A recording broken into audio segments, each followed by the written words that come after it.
Hey there, welcome back to our channel. In today's video, we'll be sharing a complete guide on how to send a photo as a document on Telegram. So, let's get started.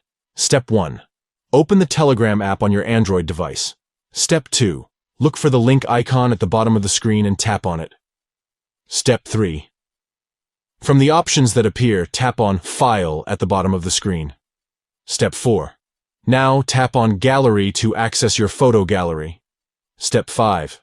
Select the photo you want to send as a document. Step 6. Finally, tap on the send arrow icon to send the photo as a document. That's it. You've successfully sent a photo as a document on Telegram. By sending it as a document, you can preserve the original quality and ensure that it is received as a separate file. Sending photos as documents can be useful in various situations, such as when you want to share high-resolution images or when you need to send multiple photos as separate files. If you found this guide helpful, don't forget to give this video a thumbs up and subscribe to our channel for more useful tutorials. Thanks for watching, and we'll see you in the next video.